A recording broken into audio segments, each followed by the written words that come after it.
Welcome to Tennessee's At-Home Learning Series for Literacy. Today's lesson is for all fourth graders out there, so all children are welcome to tune in. This lesson is the third in our series.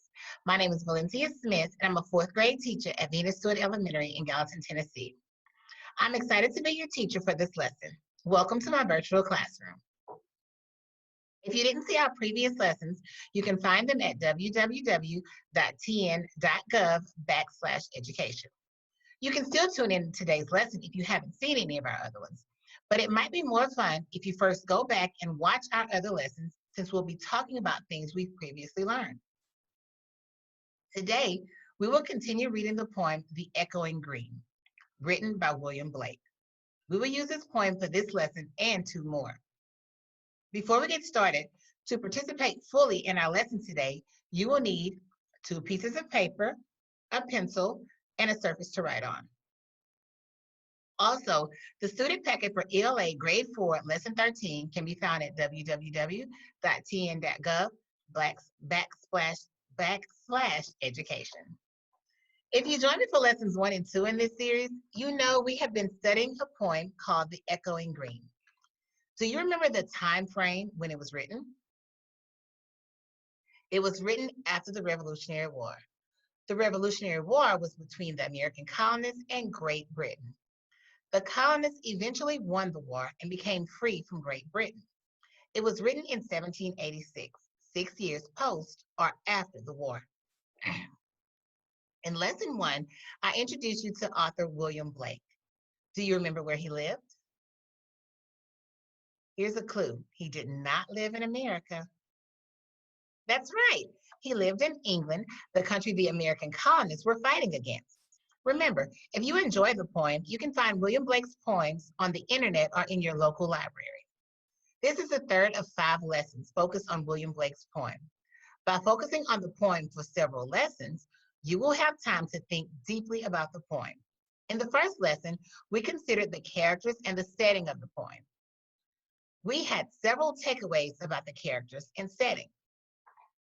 The characters of the poem are the sun, birds, old folk, girls, boys, and mothers. The setting is an open field or the echoing green, where children are playing, starting in the morning and into late evening. In our second lesson, we focused on the structural elements that William Blake used. Let's review those. A stanza is how poems are divided. How many stanzas does the poem have? You remember, there are 3, or the poem is had in 3 divisions. Repetition is the repeating of words and phrases. Do you remember what Blake repeated? Good job. He repeated sun and green. Now, the rhythm is a regular repeated pattern of sounds. How did the rhythm change in the poem? Yes, the first 2 stanzas had a faster rhythm. And similes are figures of speech in which things different in kind or quality are compared by the use of the words like or as. What simile did Blake use? Good job, you guys. He used like birds in their nests. As we finish the lesson, I ask you to finish the paragraph explaining how Blake used the stanzas, repetition, rhythm, and simile. I hope you finish your summary. To help you remember what we discussed about the structural elements, here's how I finished my paragraph. Listen and think.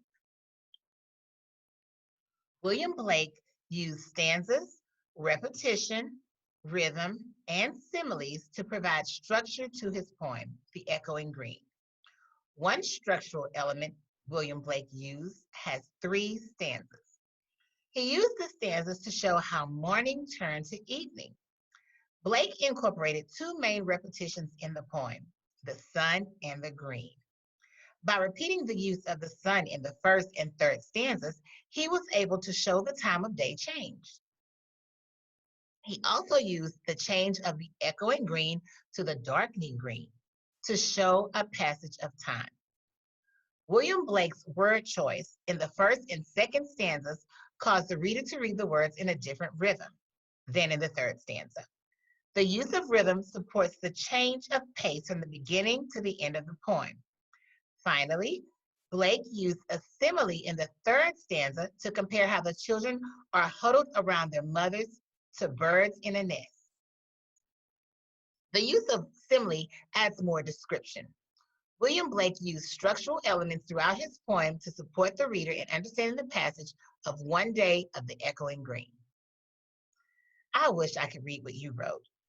Did you draw a picture after the previous lesson and illustrate the children around their mother? I can visualize the green fields where children are playing from morning to evening with the older folk watching. Then they all come home to gather around their mothers like birds in a nest. Wow. So far, we've talked about the characters, setting, and structural elements.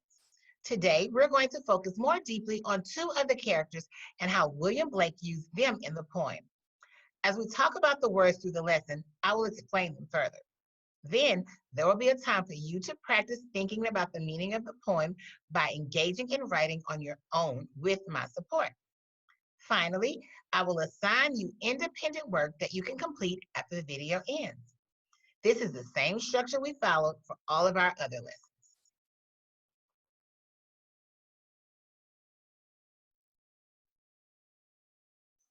During our reading today, we will capture more detail about the repetition of birds and the children in the poem. Go ahead and write The Echoing Green by William Blake at the top of one sheet of paper. I also want you to copy this chart.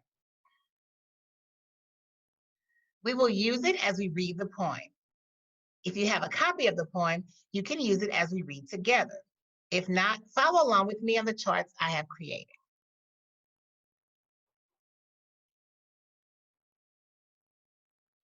We will start today's lesson just as we did during lessons 1 and 2.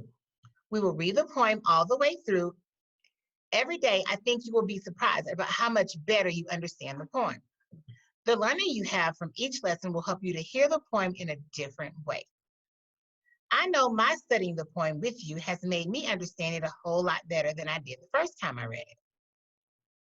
Today, as we read through the poem, I want you to continue visualizing or seeing the poem in your head, using the characters, their actions, and setting to develop the picture.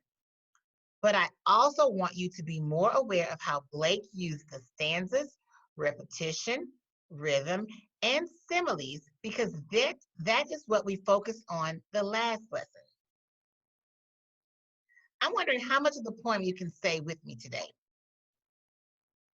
Is it starting to stick in your head?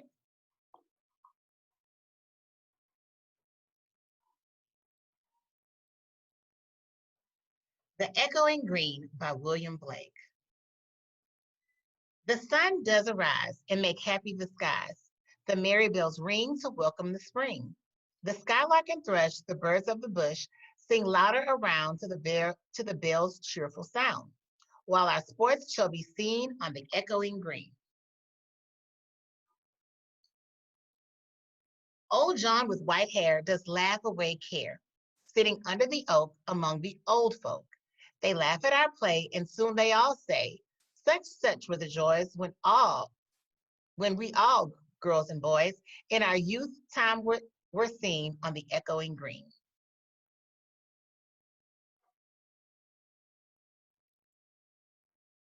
To the little ones weary, no more can be merry. The sun does descend, and our sports have an end. Round the laps of their mothers, many sisters and brothers, like birds in their nests, are ready for rest. And sport no more seen on the darkening green. Oh, I am ready to dig in. Our focus question for this lesson are: describe how the birds are described in the beginning of Echoing Green. Describe how the children are described in the end of the Echoing Green. Why might William Blake have chosen to start and end in this way? And when we end today, you should have captured enough information to write about this on your own. Don't forget to take your own notes on your chart as we read and discuss. Now, one repetition we did not discuss in lesson 2 was the repetition of the word birds. Where does Blake repeat birds in the poem?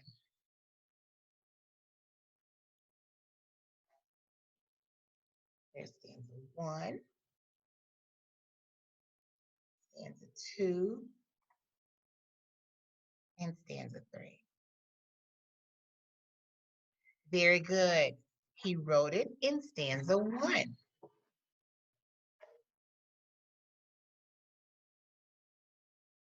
The skylark and thrush, the birds of the bush, sing louder around to the bell's cheerful sound. And in stanza 3, he wrote, like birds in their nests are ready for rest. I'm going to place orange brackets around these lines and write birds to the side so I can remember that it was repeated.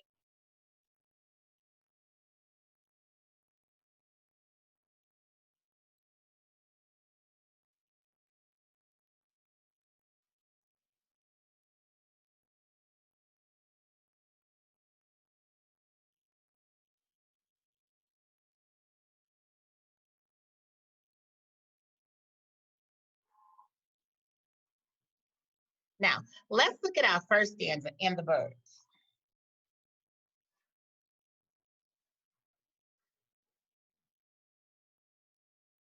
What two types of birds does Blake mention? Yes, skylark and thrush are types of birds. Look at the poem. What are the birds doing and how do you know? Did you say they were singing? If so, you are correct. The line that clues me in is sing louder around. How do birds sound and how do you know? This one is a little bit trickier. You're going to have to do a little inferring. Use what the text says and what you know. In the third line, I noticed that the bells are described as merry.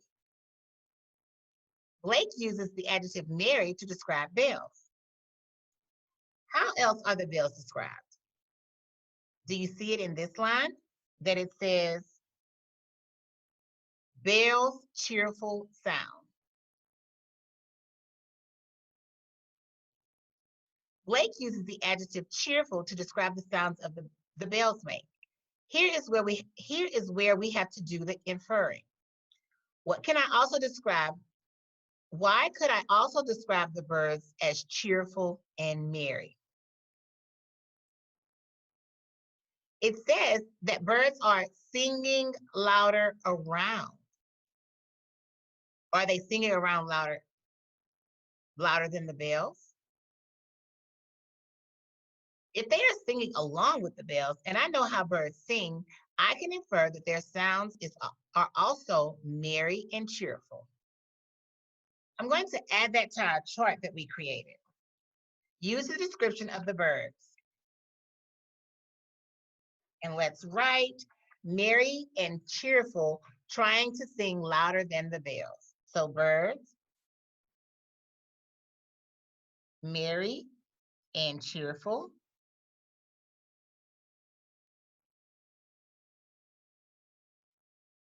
And trying to sing louder than the bells.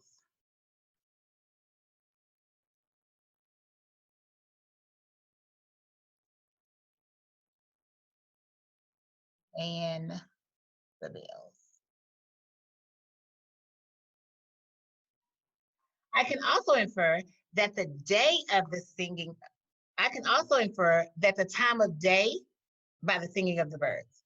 Because birds typically sing in the morning, I can infer that it is morning. This is another clue Blake gives about the time of day in the echoing green. There's a word for how William Blake used words about birds. I call it imagery.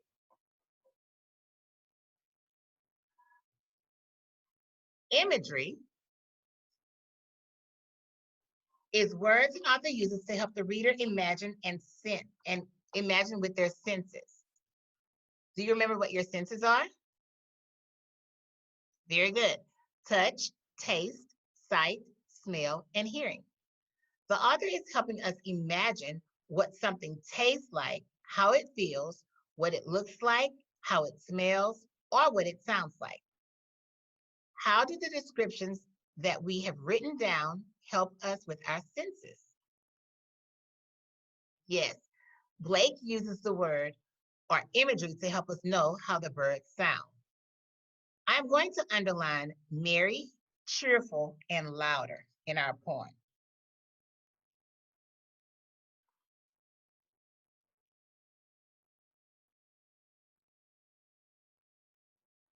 Merry, cheerful, and louder. Okay, you know what you want to do. Take a moment to try to make merry and cheerful sounds like the birds. Tweet, tweet, tweet, tweet. Did someone in your house look at you funny? If so, just tell them it was all part of the lesson. Now, I want us to move to the next stanza, stanza 3.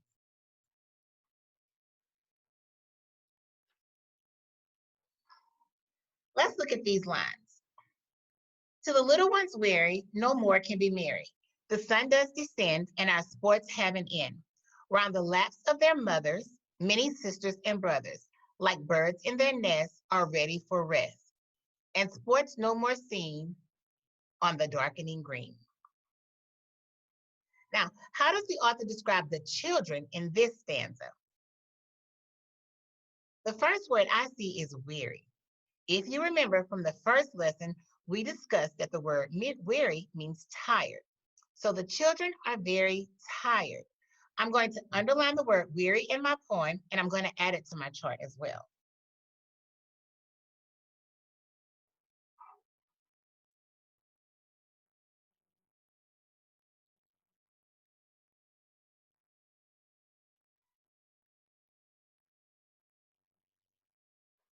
Now, how does this line describe the children? No more can be merry. I think because they are worn out, so they no longer are happy, but they are instead tired from all the sports. Let's add that. No longer merry. No longer merry.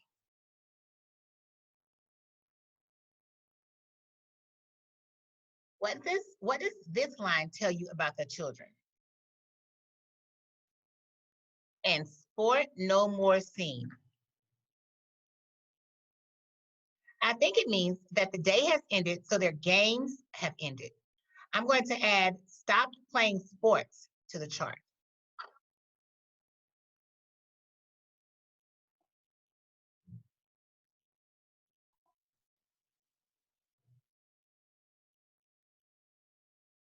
Stopped playing.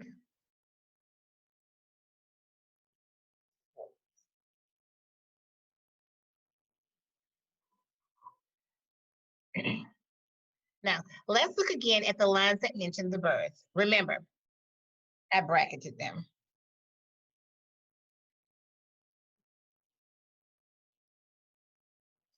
Round the laps of their mothers, many sisters and brothers, like birds in their nests, are ready for rest. What characters are described in this part of the stanza? Did this trick you? Did you say birds? If so, you were tricked. While the birds are mentioned, it is the children that are being described. Blake is using the repetition of birds by using them as a comparison this time. How does Blake describe the children? Good. He says they are like birds in their nests. What does this tell you about the location of the children? Good. We can infer that the children are home because birds are at their home when they are in their nest. What else does it tell you about the children? Very good. They are close to their mothers because it says round the laps of their mothers. So let's add that to our chart. The children are close to their mothers.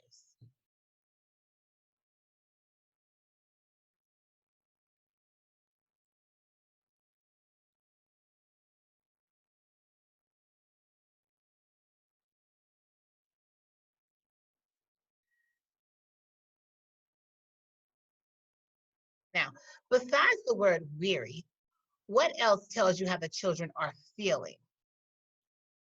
It says the children are ready for rest, like the birds in the nest. Blake is using this again to tell us that the children are tired. Let's underline ready for rest and add that to our chart because it describes the children. Ready for rest. Wait, what was the word an author uses to help the reader imagine with their senses? Did you remember? Very good. It was imagery. How did the author use imagery when describing the children? By using the words weary and no longer merry, it helps the reader to see that Blake is describing the children as tired. Also, the bird comparison helps the reader see what the children are doing. On to the part where we can show what we have learned in this lesson. Let's write.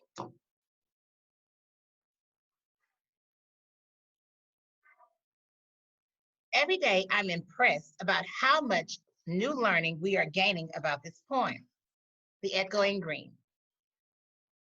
Today, we have focused on how Blake used the birds and the children in the poem. Now, I want us to prepare to write about the birds and the children. The clues we have collected along the way will help us dig. We can use our charts to write our paragraphs.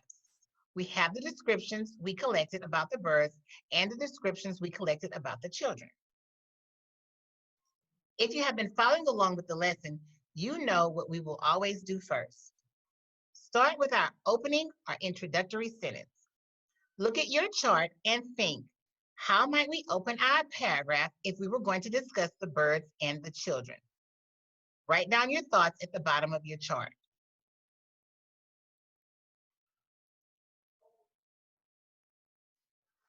Here's the sentence that I developed. In the poem, The Echoing Green, William Blake used imagery of birds and children to describe what was happening on the echoing green.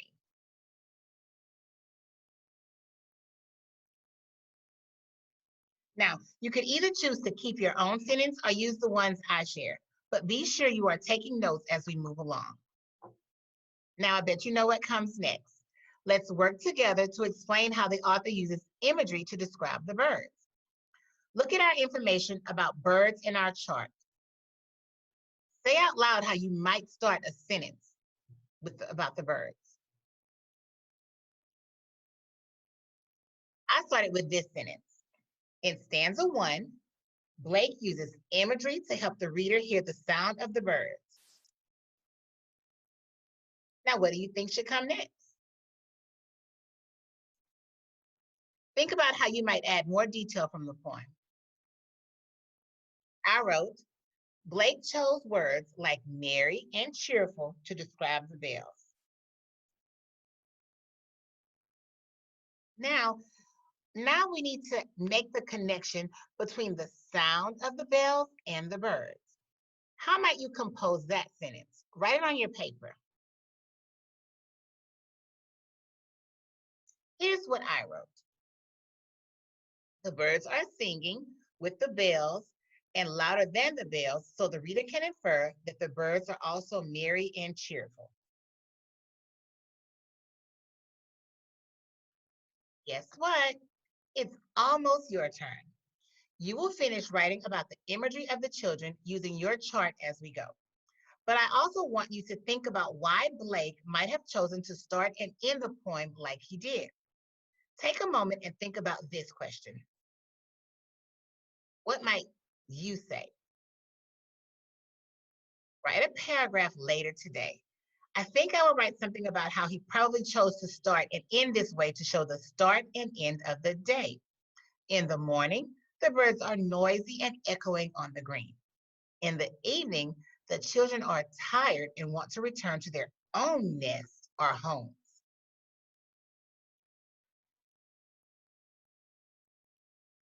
Here's your task for today. I want you to write a paragraph explaining how William Blake used imagery of birds and children in his poem, The Echoing Green. Then write why Blake might have chosen to start and end the poem with this imagery.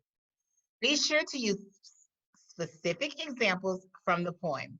Include an introduction and conclusion to your paragraph, and consider how you will link your thoughts together. Your creative assignment for the day is imagine the location of the birds on or near the echoing green and draw the picture of the birds. Boys and girls, as always, I enjoyed reading The Echoing Green with you today. Thank you for inviting me into your home, and I look forward to seeing you in our next lesson in Tennessee's At Home Learning Series. Bye-bye.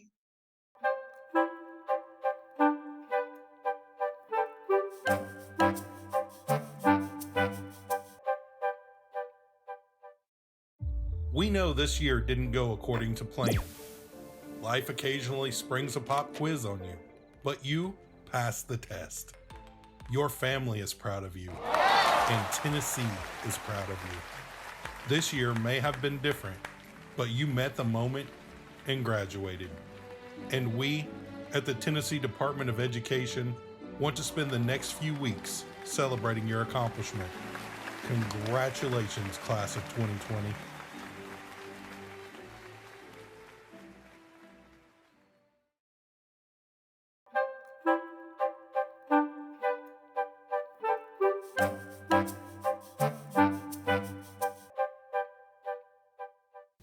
What's up, all you crazy Tennesseans? It's me, Coach Wood again. Let's get up, get off your couch, let's get moving, all right? I got toilet paper in my hand. If you want to grab some toilet paper, go ahead. Join in on the fun. Let's just run in place for a minute, all right? We're just running through the neighborhood. What's up, man? Whoa, keep your distance. Good to see you. What's up? Woo! Go a little faster. Oh, I'm going. I'm running in my garage with toilet paper in my hand. Remember, it's important to get off that couch. Video games are fun, TV's fun, but you got to get up and move. Look at, we're moving with toilet paper. You can do it too. Keep moving, keep moving. Shake it out. Shake it off, shake it off. Hashtag Taylor Swift, here we go. Whew. Let's do some jumping jacks. Remember, pencil X, pencil X. Super simple. Let's get 10 in there, ready? 1, 2, 3, 4, 5, 6, 7, 8, 9, 10. Woo. Here we go. Last thing, USA, baby. USA, USA. Here we go. Last thing, we're gonna do some of my favorite. If you've watched my videos on YouTube, these are called star jumps. All right, touch the ground, jump up, star. 1, 2, 3, 4. Here we go. 5 more. 1, 2, 3, 4. Come on. 5. Woo. Shake it off. Whew. See, look at that. We haven't been working out for even 2 minutes. I'm already breathing hard. I know you're breathing hard. You guys are doing great. Keep it up at home. Keep up all the awesome work. And follow me at youtube.com/c/Coach Wood. Check out my other videos. Peace.